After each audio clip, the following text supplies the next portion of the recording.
मेरे सभी सुनने वालों को मेरा प्यार भरा नमस्ते। मैं उम्मीद करता हूँ आप लोग सब बहुत अच्छे होंगे। आप सभी को बहुत बहुत मुबारक। 3 सितंबर 2025 दैट मीन्स परसों हमारी भारत सरकार ने जीएसटी काउंसिल ने to be exact GST council ने जीएसटी के रेट में बदलाव किया और ज़्यादातर सभी केसेस के अंदर जीएसटी के रेट्स को कम कर दिया। आज 5 सितंबर 2025 है। आप सभी को टीचर्स डे की बहुत बहुत मुबारकें। आज सुबह मेरे एक बचपन का दोस्त है, स्कूल टाइम फ्रेंड है, उसका फ़ोन आया।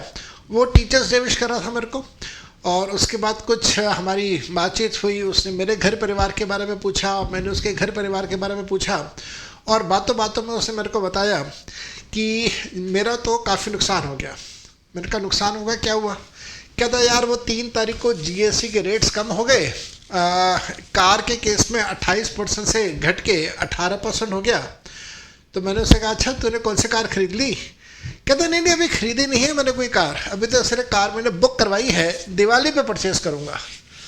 तो मैंने उसको फिर कहा, हंस के कहा, मैंने कहा अरे यार तेरा कोई नुकसान नहीं हुआ, तू बिल्कुल सेफ़ है, कोई दिक्कत नहीं है अगर तू दिवाली पे परचेस करेगा।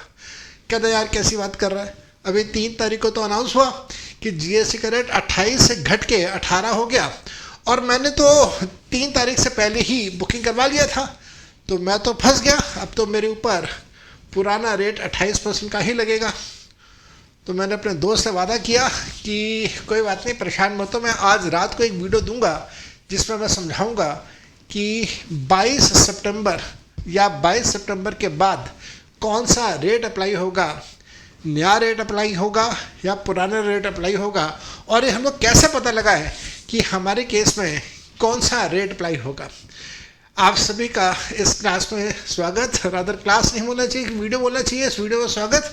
और ये कन्फ्यूजन मेरे ख्याल से आज हिंदुस्तान में हर बिजनेसमैन के मन में चल रहा होगा, हर किसी के मन में बात चल रही होगी कि कौन सा रेट ऑफ जीएसटी अप्लाई होगा, 22 सितंबर से पहले वाला, 22 सितंबर के बाद वाला। तो दोस्तों इस चीज़ को समझना हम सबके लिए बहुत आसान है, बहुत बहुत बहुत आसान है। कैसे आसान है? पहले तो इस बात को ये समझेगा कि हमारा जो जीएसटी का कानून है उसका सेक्शन नंबर 14, उस सेक्शन नंबर 14 के अंदर हमें बताया गया कि जब कभी भी जीएसटी के रेट्स में चेंज होगा तो हम कौन सा रेट अप्लाई करेंगे। चेंज होने से पहले वाला पुराना रेट या चेंज होने के बाद वाला नया रेट, और उसके लिए अलग अलग सिचुएशंस गिवन है। मैं आपको ये सब कुछ पढ़ाऊंगा नहीं। आपको लग रहा होगा यार ये क्या लिखा हुआ है, तो बहुत कुछ लिखा हुआ है। नहीं, मैं कुछ नहीं पढ़ाऊंगा आपको।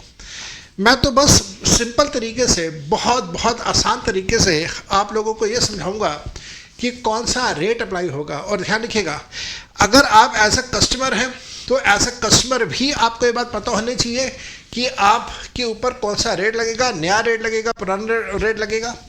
अगर आपके घर में कोई आप बिजनेसमैन है या आप अगर बिजनेसमैन हैं और अगर आप भी इस बात को लेकर परेशान हैं कि भाई कौन सा रेट लगाएं, कौन से सिचुएशन में नया रेट लगाएं, कौन से सिचुएशन में पुराना रेट लगाएं, तो ये वीडियो आपके लिए बहुत बहुत बहुत इंपॉर्टेंट है और बहुत आसानी से ये बात समझ आ जाएगी। इस बात का ध्यान रखिएगा कि जो भी रेट्स चेंज हो रहे हैं वो रेट्स चेंज हो रहे हैं 22 सितंबर से।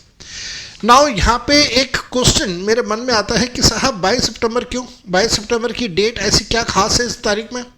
तो भाई खास कुछ नहीं है।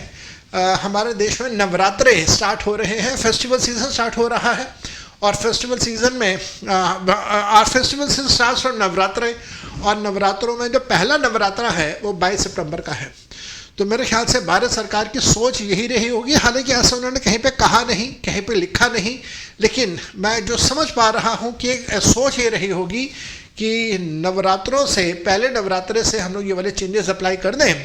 और क्योंकि जीएसटी के रेट्स ज़्यादातर केसेस में कम ही हो रहे हैं तो लोगों को इसमें इनका फ़ायदा मिल जाएगा। नाउ मैंने क्या किया है, मैंने एक टेबल आपको यहाँ पे दिया और इस टेबल में मैंने यहाँ पे एक डेट डाल दी है 22 सितंबर 2025 की। मेरे बेटा ध्यान रखिएगा, 22 सितंबर 2025 से पहले कौन सा रेट और 22 सितंबर 2025 के बाद कौन सा रेट, ये सीखने के लिए बस एक काम कीजिएगा। आप में से बहुत सारे लोग मेरे को सर करके भी बुलाते हैं, तो बस इतना कर लीजिए, जी सर कर लीजिएगा। जी सर अगर आप करते हैं तो जी सर में जी विल स्टैंड फॉर ध्यान से समझेंगे इस बात को। G will stand for goods, S will stand for services, I stands for invoice and R stands for receipt of payment by the dealer। That mean जो दुकानदार है, दुकानदार को पैसा कब मिल रहा है। ऑब्वियसली बात, अगर हम लोग कस्टमर हैं तो हम कहेंगे मेकिंग द पेमेंट, दुकानदार के पॉइंट ऑफ व्यू से हम लोग बात करेंगे रिसीविंग द पेमेंट।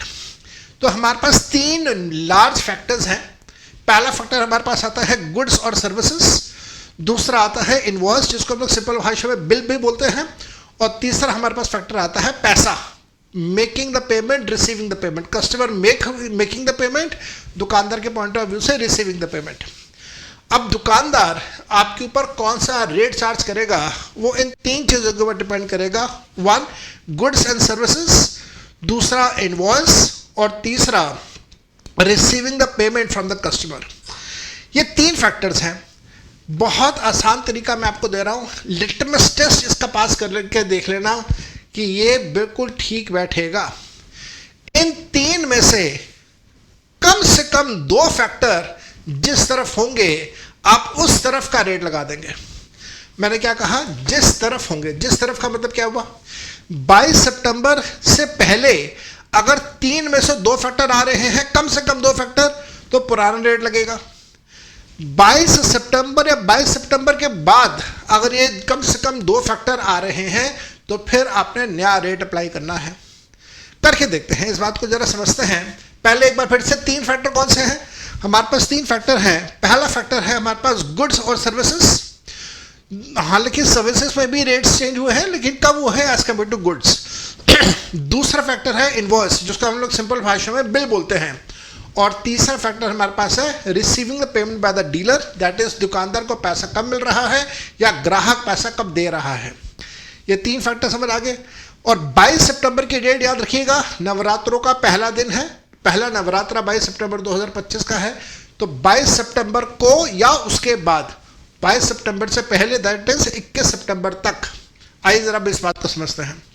मैंने आपको 8 अलग अलग सिचुएशंस दिए हैं, और इन 8 अलग अलग सिचुएशन में हम लोग ये देखेंगे कि कौन सा जीएसटी का रेट लगने वाला है। पहला तो बहुत आसान है जी, पहला वाला तो कंसेप्ट बहुत ही ज़्यादा आसान है, कोई दिक्कत है ही नहीं। पहले कंसेप्ट में क्या है, पहले कंसेप्ट में ये है कि 22 सितंबर से पहले, दैट इज 21 सितंबर 20 सितंबर कुछ भी हो जाए, 22 सितंबर से पहले हो, 22 सितंबर से पहले गुड्स और सर्विसेज दुकानदार ने दे दिए, इनवॉइस उसने इशू कर दिया 22 सितंबर से पहले, और उसको पैसा भी मिल गया 22 सितंबर से पहले। अगर तीन फैक्टर हैं, तीनों फैक्टर 22 सितंबर से पहले हैं, जो मैंने आपको कहा कम से कम दो फैक्टर 22 सितंबर से पहले होने चाहिए, हमारे केस में तीनों फैक्टर 22 सितंबर से पहले हो रहे हैं, तो कौन सा रेट लगेगा, वो रेट लगेगा जो 22 सितंबर से पहले था। इसका मतलब यहाँ पे आपने ओल्ड रेट अप्लाई करना है। आसान है। दूसरे केस में आते हैं। मान लीजिए गुड्स या सर्विसेज, दुकानदार ने गुड्स दे दिए, सर्विस प्रोवाइडर ने सर्विसेज दे दी, 22 सितंबर से पहले सर्विसेज कंप्लीट हो गई, गुड्स की डिलीवरी हो गई, उसने इनवॉइस भी इशू कर दिया, लेकिन पैसा नहीं मिला दुकानदार को। दुकानदार को पैसा मिल रहा है 22 सितंबर या 22 सितंबर के बाद। तीन फैक्टर में से दो किस तरफ हैं, तीन में से दो सितंबर से पहले की तरफ हैं। 22 सितंबर से पहले पुराना रेट चल रहा था, तो यहां पे ओल्ड रेट अप्लाई होगा। तीसरे सिचुएशन में देखते हैं। तीसरे सिचुएशन में गुड्स बेच दिए, सर्विसेज पूरी हो गई, पैसा भी पूरा मिल गया, इनवॉइस इशू नहीं हुआ था। इनवॉइस इशू बाद में हो रहा है। आपको ये बात अच्छे से पता है, सर्विसेज के केस में सर्विसेज के बाद 30 डेज तक इनवॉइस इशू हो सकता है। इसी प्रकार से इंश्योरेंस और बैंकिंग सेक्टर के केस में 45 डेज तक हो सकता है। तो इनवॉइस बाद में इशू हो रहा है, 22 सितंबर के बाद में इशू हो रहा है, लेकिन गुड्स सर्विसेज पहले हो चुके हैं, पैसा भी दुकानदार को पहले मिल चुका है। तीन में से दो फैक्टर किस तरफ हैं, 22 सितंबर से पहले की तरफ हैं। 22 सितंबर से पहले वाला रेट, दैट इज जो ओल्ड रेट है, वो ओल्ड रेट अप्लाई होगा। एक और केस ले लेते हैं। मान लेते हैं इनवॉइस इशू कर दिया, पैसा भी मिल गया, लेकिन गुड्स की डिलीवरी बाद में हो रही है। गुड्स की डिलीवरी 22 सितंबर के बाद हो रही है, सर्विसेज 22 सितंबर के बाद दे रहे हैं, पैसा मिल गया, इनवॉइस भी इशू कर दिया, तो ऐसे केस में अगेन 3 में से 2 फैक्टर कहाँ पे हैं? 3 में से 2 फैक्टर 22 सितंबर से पहले वाले केस में है। 22 सितंबर से पहले वाला rate, that is old rate, apply हो जाएगा। देखो कितना आसान था, कोई टेंशन वाली बात ही नहीं है बिल्कुल भी। अब आइए 22 सितंबर के बाद वाली कहानी पे। 22 सितंबर के बाद वाली कहानी भी बहुत आसान है। पहली सिचुएशन जो मैंने, सिचुएशन में 5 है जो काफ़ी आसान है। दुकानदार ने गुड्स बेचे 22 सितंबर के बाद, इनवॉइस इशू करा 22 सितंबर के बाद, पैसा रिसीव हुआ 22 सितंबर के बाद, तो 22 सितंबर या 22 सितंबर के बाद वाला रेट, दैट इज जो भी न्यू रेट है वो अप्लाई हो जाएगा। इसी प्रकार से एक और सिचुएशन देखिए, पैसा पहले मिल गया, सारा का सारा पैसा पहले मिल गया, 22 सितंबर से पहले मिल गया, लेकिन गुड्स दिए, सर्विसेज दी 22 सितंबर या उसके बाद, इनवॉइस इशू करा 22 सितंबर या उसके बाद, तो ऐसे केस में 3 में से 2 फैक्टर बाद वाले केस में आ रहे हैं, तो बाद वाला rate, that is new rate, apply हो जाएगा। इसी प्रकार से इनवॉइस पहले इशू कर दिया, गुड्स और सर्विसेज बाद में हुए, पैसा रिसीव बाद में हुआ। इसका सबसे अच्छा एग्जांपल आता है ड्राई क्लीनर की सर्विसेज। आप ड्राई क्लीनर के पास जाते हैं, गंदे कपड़े देते हैं, वो आपको इनवॉइस बना के दे देता है, आप कपड़े छोड़ के आ जाते हैं। हफ्ते बाद, 10 दिन बाद, 15 दिन बाद, महीने बाद आप कपड़े लेने के लिए जाते हैं। जब आप कपड़े लेके आते हैं तब आप उसकी पेमेंट करते हैं, तो that means goods and services बाद में है, रिसीविंग द पेमेंट बाद दुकानदार बाद में है, इनवॉइस उसने पहले इशू कर दिया था। तो ऐसे केस में अगेन कौन सा रेट अप्लाई होगा? New rate. अब यहाँ पे एक दिक्कत आती है कि जब वो इनवॉइस पहले इशू कर चुका है, उस समय उसे क्या पता था न्यू रेट आ जाएगा? तो ऐसे केस में इनवॉइस का क्या करेंगे? क्या दोबारा से इनवॉइस इशू करेंगे? Answer is no. ऐसे केस में डेबिट नोट, क्रेडिट नोट का सहारा लेके आपको जीएसटी के रेट्स में जो चेंज है, इम्पैक्ट है, वो लाना होगा। एक और चीज़ का ध्यान रखिएगा कि अगर गुड्स और सर्विसेज पहले डिलीवर हो चुके हैं लेकिन इनवॉइस बाद में इशू हुआ, पैसा भी बाद में मिला, अगेन 3 में से 2 फैक्टर कहाँ पे? 3 में से 2 फैक्टर बाद वाले केस में हैं, तो बाद में कौन सा रेट चल रहा है? न्यू रेट चल रहा है, न्यू रेट अप्लाई करेंगे।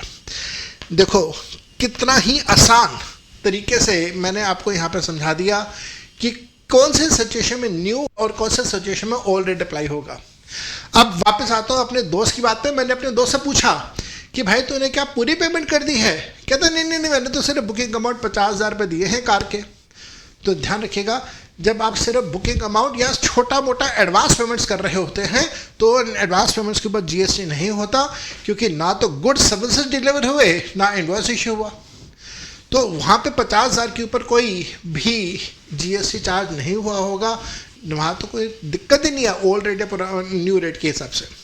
लेकिन हाँ, जब वो फुल पेमेंट करेगा और 50,000 रुपये उसमें एडजस्ट होंगे, तब उस समय इनवॉइस इशू होगा और उस समय इसके ऊपर जीएसटी का रेट भी अप्लाई होगा। मेरे बेटा, ये वीडियो आप सबने देखा, आप यहाँ तक पहुँचे, thanks a lot for that. बस एक छोटा सा काम कर दीजिए, 3 में से 2 काम आप भी कर दीजिए। चैनल को सब्सक्राइब कर लीजिए, वीडियो को शेयर कर दीजिए, वीडियो को लाइक कर दीजिए। 3 में से कोई 2 काम आप भी कर दीजिए, और 3 में से 2 काम कर देंगे तो ये वीडियो बाकी लोगों तक भी पहुंच पाएगा। मैं उम्मीद करता हूं आप लोगों को ये बात समझ आ गई कि नया रेट या पुराने रेट में कौन सा रेट अप्लाई होगा 22 सितंबर और 22 सितंबर के बाद। वीडियो को अच्छा लगा हो तो अपने दोस्तों के साथ ज़रूर शेयर कीजिएगा। आज यहाँ तक, bye bye and enjoy yourself. आप सबको आने वाले फेस्टिवल सीज़न की बहुत बहुत शुभकामनाएं। Thank you ji, bye bye.